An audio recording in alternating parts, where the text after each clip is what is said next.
Magandang araw po sa inyong lahat. Muli po ako po si Madam Jean Tarot Reader. Para ngayong araw po, ako po ay magbibigay ng baraha po para po kay Scorpio to Aquarius. Ang baraha po ngayong araw po ay para kay Scorpio at Aquarius.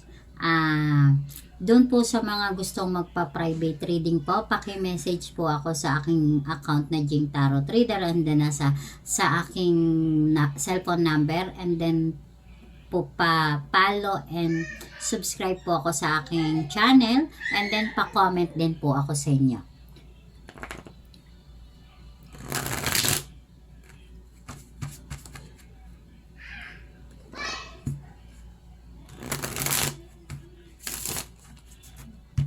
Ito po ang baraha po ni Scorpio and then Aquarius ngayong araw po. Sinasabi po dito ng inyong mga baraha ngayong araw po na may hatid, na sinasabi po dito may hatid pong, ayan po, may hatid na magandang buwan ngayong araw na to ang inyong mga baraha, na sinasabi po dito maging alerto po kayo or wag hayaan ang pagkakataon ngayong buwan or araw na sinasabi ng inyong mga baraha na merong darating. Meron daw po sa inyong darating mga Scorpio at Aquarius. Meron na darating na magandang opportunity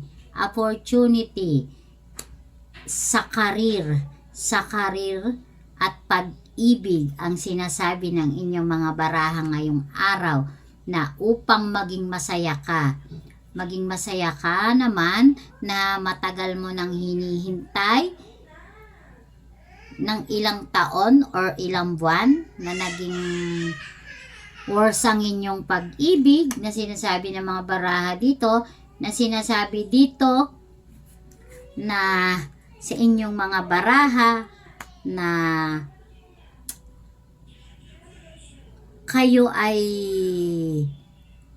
huwag hayaan o ignore ang pagkakataon na binigay sa inyo ngayon ng mga baraha po ninyo, na para po kayo ay maging masaya at matupad ang inyong mga pangarap, at upang hindi nyo takbuhan or kalimutan yung mga nangyari sa inyo, at sinasabi ng baraha na para matupad ang inyong minimithi na, and then sinasabi po ng mga baraha po dito na kayo daw po ay mag-iingat, sapagkat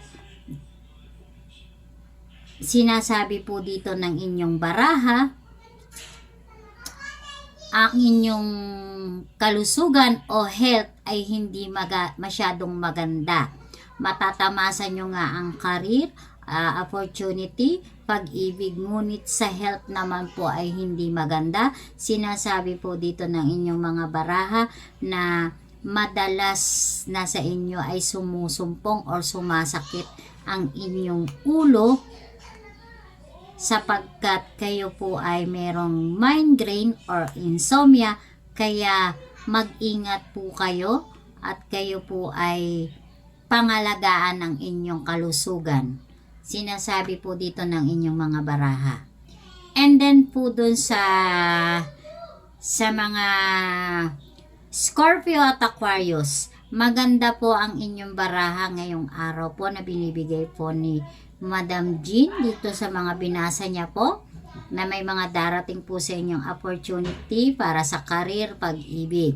Ngunit sa health or kalusugan, hindi po maganda or hindi maayos ang inyong pagiging isang masasakitin ng ulo because may migraine or insomnia po kayo. And then doon naman po para po sa ating palad na sinasabi po dito, eto na po ang inyong palad. Ibibigay ko na po guys ang mga palad, guhit ng inyong palad. Sabi po nga dito sa may palad ninyo na sinasabi po dito na pag daw po kayo ay may palatandaan sa palad na isang may nunal. Sabihin na nating may nunal kayo sa palad. Ito po yon, nunal. Ayan. Dito po, isang palatandaan na kayo ay may nunal sa palad. Kayo po ay isa pong palatandaan na binibigay po ng inyong palad na kayo po ay maganda at maraming natatanggap na kaperahan. Dito po sa side na to, kaperahan. Ngunit, marami kayong nahahawakang pera, ngunit lumalagpas lang po at sa kadahilanan pong kayo po ay isang magastos. Because po ay marami pong lumalapit or humihingi ng tulong sapagkat yun po ang sinasabing magastos. Dahil kayo po ay nakatadhana or nakapalatandaan na maraming salapi or kaperahan ang darating sa inyo, ngunit ito po ay hindi nyo po mahahawakan, ito po ay lalagpas lang po. Tandaan nyo po. Muli po, magandang araw po sa inyong lahat. Ako po si Madam Jing Tarot Reader, and then maraming salamat po ulit sa inyong lahat.